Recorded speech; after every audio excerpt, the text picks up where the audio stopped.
Hello my dear friends, आज हम पढ़ने जा रहे हैं मैथ्स का एक महत्वपूर्ण चैप्टर जो कि है कंपाउंड इंटरेस्ट यानी कि चक्रवृद्धि ब्याज।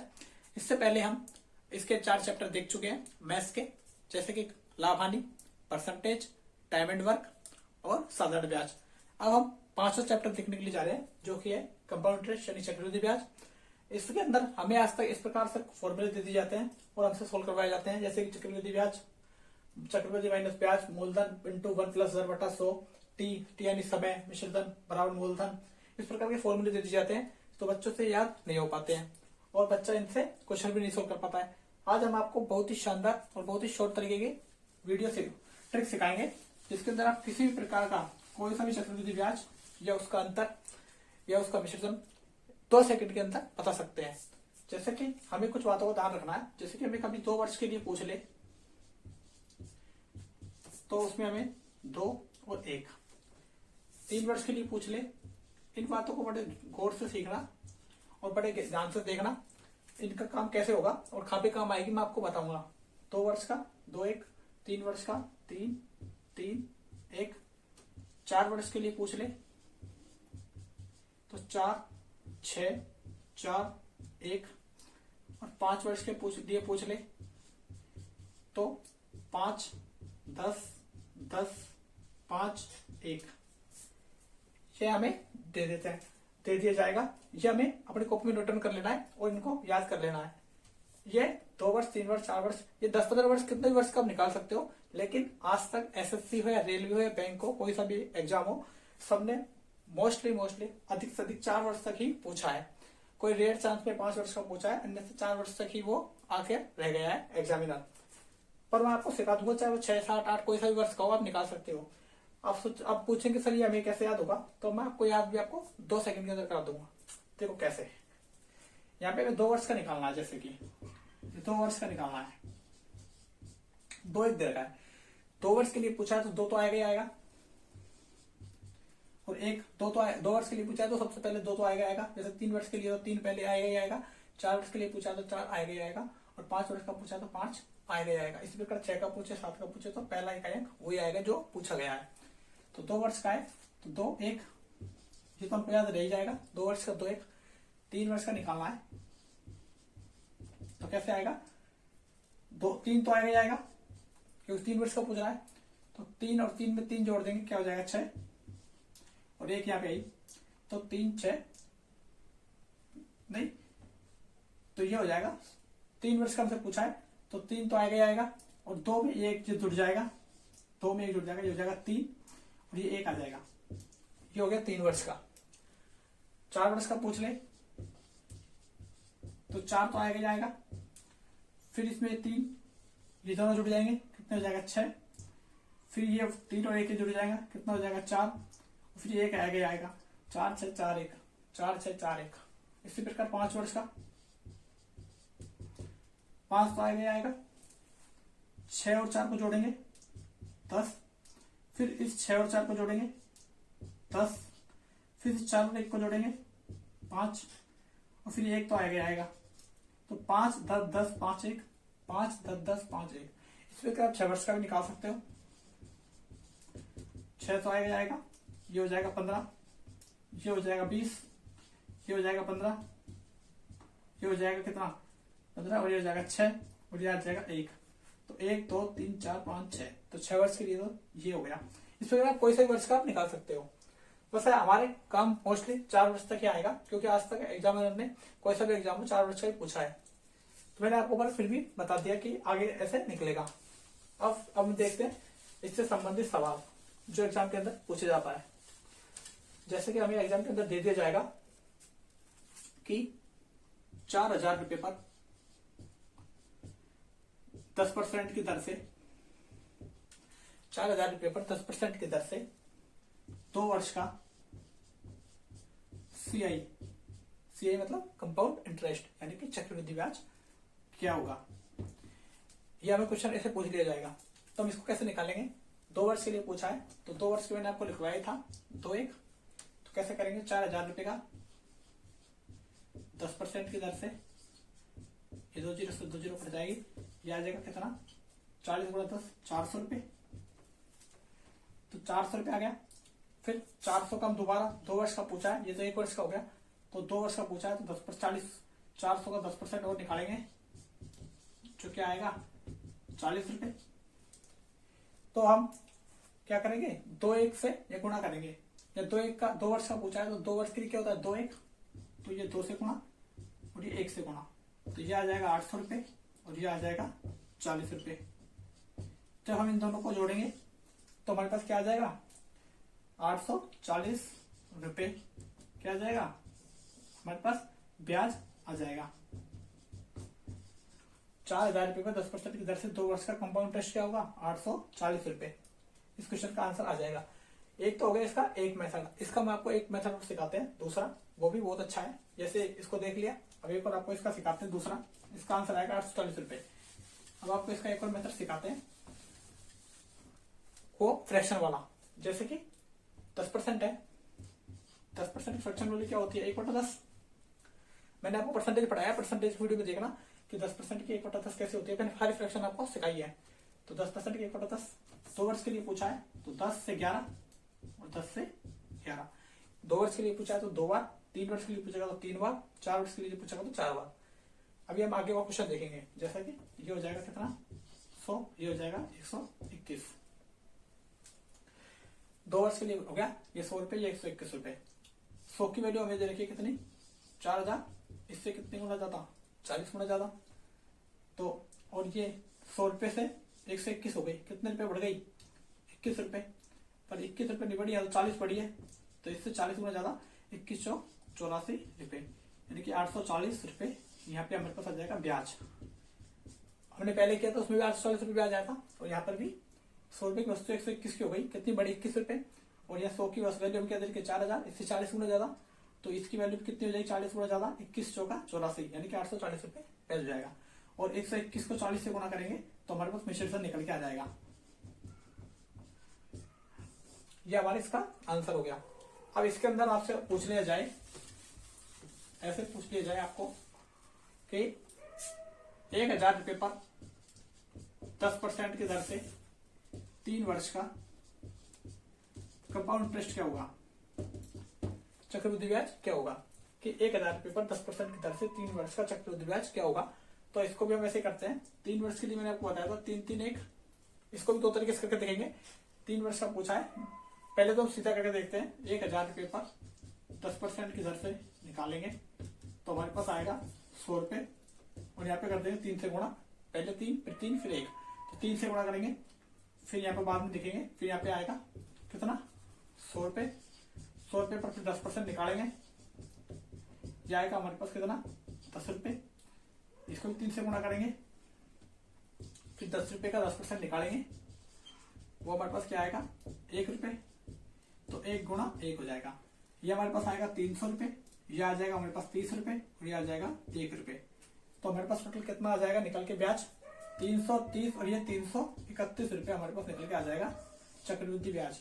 यानी 1000 रुपए पर 10% की दर से 3 वर्ष का चक्रवृद्धि ब्याज होगा 331 रुपए। अब इसको हम दूसरे तरीके से करके देखते हैं। जैसे मैंने आपको बताया था 10% की फ्रैक्शन वैल्यू क्या होती है 1/10, 10 का 11 हो जाएगा, ये भी 11 हो जाएगा, और ये 11 हो जाएगा। इसको गुणा करेंगे तो 11 क्यूब कितना होता है 13 से 31, इसका कितना होता है 1000। फिर हमें 1000 की वैल्यू क्या दे रखी है 1000, इससे कितने गुना ज्यादा 1 गुना ज्यादा, और ये कितने रुपए बढ़ रहा है 331 रुपए, तो इससे कितने गुना ज्यादा 1 गुना बढ़ा, तो ये 1 गुना बढ़ेगा, 331 रुपए हमारा क्या आ जाएगा ब्याज चक्रवृद्धि ब्याज। 1000 रुपए पर 10% की दर से 3 वर्ष का चक्रवृद्धि ब्याज क्या होगा 331 रुपए, और मिश्रण हो जाएगा 1331 रुपए। ठीक है, ये हो गया हमारा दूसरा क्वेश्चन। अब हम देखते हैं एक और इसका तीसरा क्वेश्चन। मैंने आपको दोनों तरीके से बता दिया, जो आपको बेस्ट लगे वैसे आप कर लेना। अब आपको मैं और बताता हूँ, जैसे कि हमें पूछ लिया जाए कि जैसे हमको इसके अंदर पूछ लिया जाए कि 12,000 रुपए की राशि पर 10% की दर से 2 वर्ष का कंपाउंड इंटरेस्ट क्या होगा, यानी चक्रवृद्धि ब्याज क्या होगा। इस प्रकार से हमसे पूछ लिया जाए तो हम इसको करेंगे कैसे, वैसे करेंगे जैसे हमने पहले करा। 12,000 रुपए पर 10% की दर से निकालेंगे तो क्या आ जाएगा 1200 रुपए। 2 वर्ष के लिए पूछा है तो पहले 2 से गुणा कर देंगे, क्योंकि यहाँ पे 2 1 हमने सूत्र में सीखा था, तो ये आ जाएगा। तो फिर 1200 रुपये पर 10% और निकाल लेंगे तो कितना आ जाएगा 120 रुपये। तो ये हमारे पास क्या आ जाएगा 2400 रुपये, और ये कितना आएगा 120 रुपये। तो हमारे पास टोटल चक्रवृद्धि ब्याज कितना हो जाएगा 2400 ये और 120 ये, तो हो जाएगा टोटल 2520 रुपये। ये हमारे पास आ जाएगा चक्रवृद्धि ब्याज निकल के 12,000 रुपये का 10% की दर से 2 वर्ष का चक्रवृद्धि ब्याज हो जाएगा 2520 रुपये। अब देखते हैं मेरे को नेक्स्ट सवाल। आपको एग्जाम के अंदर ऐसे पूछ लिया जाए जैसे कि 12,000 रुपये पर, सॉरी हम जैसे देखते हैं 10,000 रुपये पर 20% की दर से 4 वर्ष का कंपाउंड इंटरेस्ट क्या होगा, यानी कि चक्रवृद्धि ब्याज क्या होगा। तो हम इसको ऐसे सोल्व करेंगे जैसे पहले किया था। तो इसके अंदर क्या फॉर्मूला था 4 6 4 1, ये फॉर्मूला हमने लिखवाया था आपको। तो 10,000 रुपये पर 20% की दर से ये आ जाएंगे कितने 2,000 रुपये। फिर हम बाद में गुणा कर लेंगे, जैसे 4 से 4 से करना है तो 2,000 रुपये, 2,000 रुपये पर 20% की दर से कितना आ जाएगा 20 × 20 400 रुपये। फिर 400 रुपये का 20% और निकालेंगे क्योंकि 4 वर्ष के लिए निकालना है, तो ये आ जाएगा 80 रुपये। क्योंकि 4 वर्ष के लिए निकालना है 1 2 3, फिर चौथा एक और निकालते हैं तो 80 रुपये पर 20% और निकाल लेते हैं, तो हमारे पास आ जाएगा 8 दूनी 16 रुपये। अब हम गुणा कर लेते हैं यहाँ पर, जैसे कि ये हो जाएगा 4 6 और 4 6 4 1, तो ये हो जाएगा कितना 8,000 रुपये, और ये हो जाएगा 2,400 रुपये, ये हो जाएगा 320 रुपये, और ये हो जाएगा 16 रुपये। तो ये जो ऊपर वाला आया है ये तो हो जाता है साधारण ब्याज यानी कि सिंपल इंटरेस्ट, और जो ये आएगा ये हो जाएगा चक्रवृद्धि ब्याज। तो हमसे पूछा है चक्रवृद्धि ब्याज कितना होगा, तो 24 और कितना हो गया 27, यानी कि 2736 रुपये हमारा हो जाएगा क्या चक्रवृद्धि ब्याज। और हमसे पूछ ले विसर्जन कितना होगा, तो 2700 3600 में ये 8,000 जोड़ेंगे, 8,000 में ये 2736 को जोड़ देंगे तो क्या आ जाएगा 3 7, और ये 10,736 रुपये हमारे पास आ जाएगा विसर्जन। यानी कि 10,000 रुपये पर 20% की दर से 4 वर्ष का कंपाउंड इंटरेस्ट क्या होगा, तो बता देंगे 2736 रुपये। और पूछ ले कि विसर्जन कितना होगा, तो 10,736 रुपये। और पूछ ले कि सिंपल इंटरेस्ट कितना होगा, साधारण इंटरेस्ट कितना होगा, तो 8,000 रुपये। ये हमारे इसके अंदर तीन आंसर हमने इस क्वेश्चन के अंदर निकाल लिए। अब हमें इसके अंदर पूछ लिया जाए एक क्वेश्चन और कि 24,000 रुपये पर 5% की दर से 3 वर्ष का कंपाउंड इंटरेस्ट कितना होगा और सिंपल इंटरेस्ट कितना होगा, और इनका डिफरेंस कितना होगा, इनका डिफरेंस कितना होगा। एक क्वेश्चन के अंदर 3 चीजें हमसे पूछ ली जाए कि 24,000 रुपये पर 5% की दर से 3 वर्ष का कंपाउंड इंटरेस्ट और चक्रवृद्धि ब्याज और साधारण ब्याज यानी सिंपल इंटरेस्ट और डिफरेंस कितना होगा, 3 के आंसर में बताने हैं। तो 24,000 रुपये पर 5% की दर से तो ये हो जाएगा 24 × 5 = 120, 1,200 रुपये। फिर 1,200 रुपये का हम फिर निकालेंगे 5%, वो हमारे पास आएगा 60 रुपये। फिर हम निकालेंगे 60 रुपये का 5%, जो हमारे पास आएगा कितना 0 से 0 जाएगा, 6 × 5 = 30 और ये 10, तो हमारे पास आएगा 3 रुपये। तो हमसे पूछा क्या गया है 3 वर्ष का कंपाउंड इंटरेस्ट और साधारण ब्याज और डिफरेंस क्या होगा। तो 3 वर्ष का हमने आपको लिखवाया था 3 3 1, तो इसको 3 से गुणा करेंगे, इसको भी 3 से गुणा करेंगे और इसको 1 से गुणा, ये आ जाएगा हमारे पास 3600 रुपये। ये तो आ जाएगा हमारे पास सिंपल इंटरेस्ट यानी कि साधारण ब्याज। ये आ जाएगा 36 18 यानी कि 180 रुपये।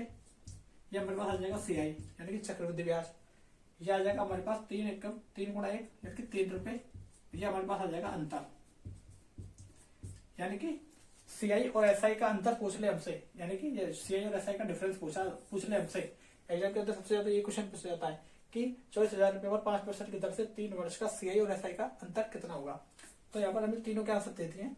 अगर हम सीआई पूछे कि कंपाउंड इंटरेस्ट कितना है तो हो जाएगा 183 रुपए। हमसे पूछे सिंपल इंटरेस्ट कितना है तो हो जाएगा 3600 रुपए। और हमसे पूछे अंतर कितना है, यानी कि डिफरेंस कितना है, खाली डिफरेंस पूछे तो बता देंगे 3 रुपए। ये हमारा एक पहला आंसर, ये दूसरा और ये तीसरा आंसर, ये हमारे क्वेश्चन के आंसर हो जाएंगे। अब हम देखेंगे नेक्स्ट सवाल। हमसे पूछ लिया जाए कि कोई धनराशि, जैसे कि 1000 रुपए की धनराशि 3 वर्ष में बढ़कर 13 से 31 रुपए हो जाती है, 13 से 31 रुपए हो जाती है, तो दर परसेंट ज्ञात करो। इस प्रकार का सवाल हमसे पूछ लिया जाए तो कैसे करेंगे, इसका हम निकाल लेंगे क्यूब रूट। जैसे कि 1000 रुपए का और कितनी हो जाती है 1331 रुपए हो जाती है, ये हम निकाल लेते हैं क्यूब रूट। ये होता है 10 का क्यूब रूट और ये होता है 11 का क्यूब रूट, यानी 10:11। 10 रुपए से कितनी हो जाती है 11, कितनी बढ़ती है 1 रुपए, कितने पर, इस 10 रुपए पर, और गुणा के लिए 100, परसेंट रहेगा तो 100। ये 1 0 से 1 0 कटेगी तो हमारे पास आ जाएगा 10%, यानी कि 1000 रुपए की राशि 3 वर्ष में बढ़कर 13 से 31 रुपए जाती दर हो जाएगी 10%। ये हमारे क्वेश्चन का आंसर हो जाएगा।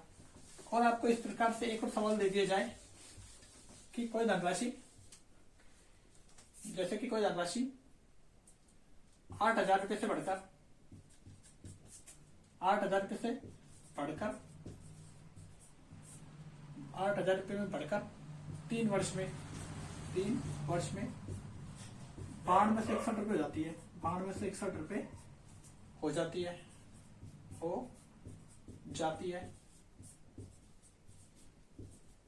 तो 10% ज्ञात करो, 10% ज्ञात करो क्या होगी। इस प्रकार से सवाल पूछ लिया जाता है कि 8,000 रुपए की धनराशि है और 3 वर्ष में बढ़कर 92 से 61 रुपए हो जाती है, तो 10% ज्ञात करो कि 10% क्या होगी।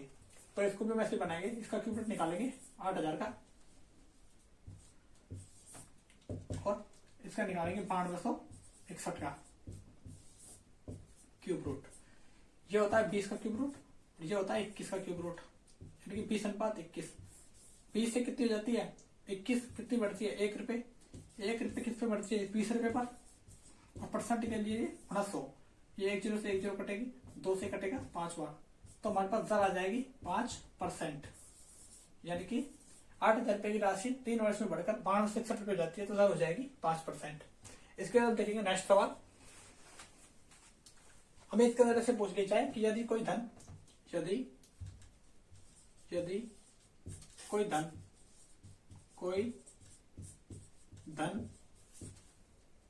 अपने आप का यदि कोई धन अपने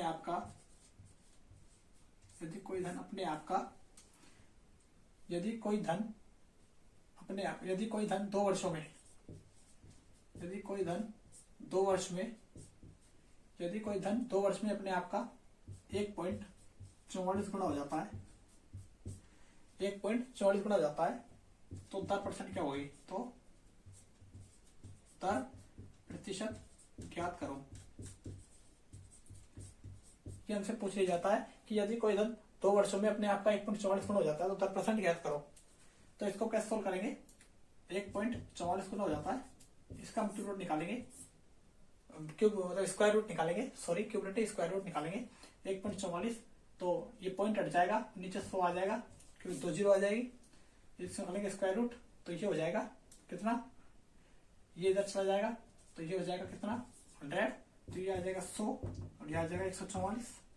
तो हम इसका स्क्वायर रूट निकालेंगे, तो ये हमारे पास क्या आ जाएगा 10, और ये कितना आ जाएगा 12। ये 10 से कितना जाता है 12, कितना बढ़ जाता है 2, किस पे, इस 10 पे, गुणा के लिए 100। ये 1 0 से 1 0 कटेगी और 10 दूना 20%। ये हमारे इस क्वेश्चन का आंसर आ जाएगा कि यदि कोई धन अपने आप का 1.44 गुना हो जाता है, तो दर याद करो, तो हो जाएगी दर आ जाएगी 20%। इसके बाद हम देखते हैं नेक्स्ट सवाल। इसके बाद देखते हैं एक और नेक्स्ट सवाल।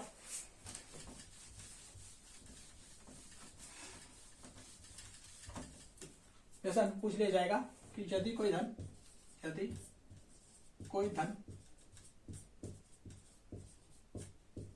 अपने आप का 2.25 गुणा, यदि कोई धन अपने आप का 2.25 गुणा हो जाता है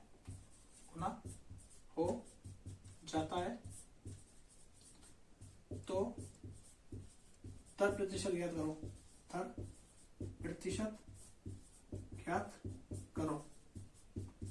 इस प्रकार से हमें सवाल दे दिया जाता है और पूछ लिया जाता है कि कोई धन अपने आप का, यह भी 2 वर्षों में होता है, 2 वर्ष में यदि कोई धन 2 वर्ष में अपने आप का 2.25 गुना हो जाता है, दर प्रतिशत ज्ञात करो।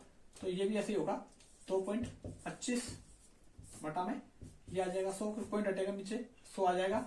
इसका भी निकालेंगे स्क्वायर रूट, तो ये हमारे पास आ जाएगा 100, ये आ जाएगा 225।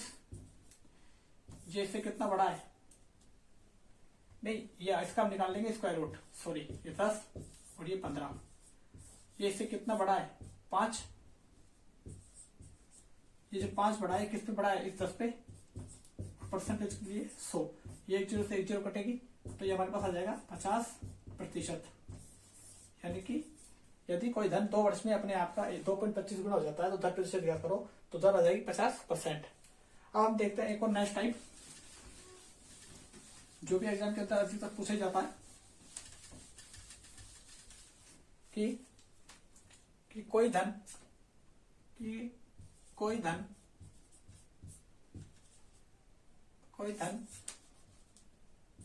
5 वर्ष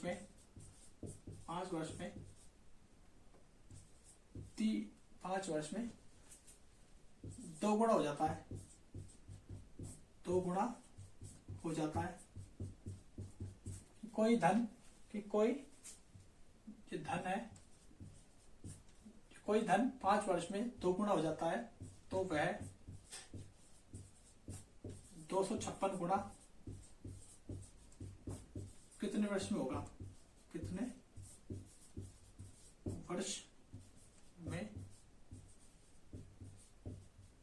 होगा। कोई धन 5 वर्ष में 2 गुणा हो जाता है तो वह 256 गुणा कितने वर्ष में होगा। यह कंपाउंड इंटरेस्ट के हिसाब से, चक्रवृद्धि ब्याज की दर से, यानी कि कोई धन चक्रवृद्धि ब्याज की दर से 5 वर्ष में 2 गुणा हो जाता है तो वह 256 गुणा कितने वर्ष में होगा। तो यहाँ पे हमें बहुत ही शानदार तरीके से हम इसको करेंगे, जैसे कि यहाँ पे तो हमें लिख देना वर्ष और यहाँ पे लिख देना गुणा, यानी कि कितना वर्ष में हो रहा है और कितना गुणा हो रहा है। तो यहाँ पे लिखा है 5 वर्ष में, 5 वर्ष लिख दिया, 2 गुणा हो रहा है, ये 2 गुणा यहाँ लिख दिया। फिर पूछ रहा है कि मैं 256 गुणा, यानी कि इसके नीचे, यानी कि गुणा के नीचे गुणा और वर्ष के नीचे वर्ष। तो हमसे पूछा गया कितने वर्ष में वह 256 गुणा हो जाएगा। तो हमें इसके अंदर ये देखना है कि 5 वर्ष में 2 गुणा हो रहा है तो 256 गुणा कितने वर्ष में होगा। तो इसके अंदर ये 2 है, जो 2 की कितनी पावर आएगी, यानी 2 को कितने गुणा कराया जाए कि 256 आ जाए। जैसे कि मैं आपको समझाता हूँ एग्जाम्पल के तौर पर, जैसे 3 की पावर 1 3 होता है, 3 की पावर 2 9 होता है, 3 की पावर 3 27 होता है और 3 की पावर 4 81 होता है।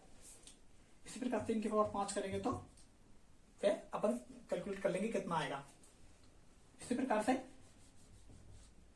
जैसे कि 3 की पावर 4 81 होता है, इसी प्रकार ये 2 की पावर 256 कितना आएगा। जैसे कि यहाँ पे करते हैं, जैसे 2 की पावर ये 8 है, 2 की पावर 8, ये 2 को 8 बार गुणा करेंगे तो 256 आ जाएगा। तो जो ये पावर 2 की पावर 8 आई है, इस 8 को इस वर्ष से गुणा करेंगे, हमारा आंसर आ जाएगा 8 पंजू 40। तो इस क्वेश्चन का आंसर आ जाएगा 40 वर्ष। यानी कि कोई धन चक्रवृद्धि ब्याज की दर से 5 वर्ष में 2 गुणा हो जाता है तो वह 256 गुणा 40 वर्षों में हो जाएगा। अब ये 8 कैसे आया, जैसे कि हम ऐसे करते हैं यहाँ पे, जैसे कि 2 गुणा 2 गुणा 2 गुणा 2 गुणा 2 गुणा 2 गुणा 2 गुणा 2, 1 2 3 4 5 6 7 8 हो गया। 2 दूनी 4, 4 दूनी 8, 8 दूनी 16, 16 दूनी 32, 32 दूना 64, 64 दूना 128, 128 256, ये 256 आ गया। तो ये 1 2 3 4 5 6 7 8, तो 2 की पावर 8, 8 को इस 5 से गुणा करेंगे, हमारा आंसर निकल के आ जाएगा 40 वर्ष। इसी प्रकार हम आपको एक सवाल कराते हैं तो आप कंसेप्ट क्लियर हो जाएगा। जैसे कि आपको ऐसे एक और सवाल देते हैं कि कोई धन, जैसे हमको दे दिया जाता है इसके अंदर कि कोई धन कंपाउंड इंटरेस्ट की दर से, कोई धन है जो कंपाउंड इंटरेस्ट यानी चक्रवृद्धि ब्याज की दर से 6 वर्ष में 3 गुना हो जाता है, 3 गुना हो जाता है।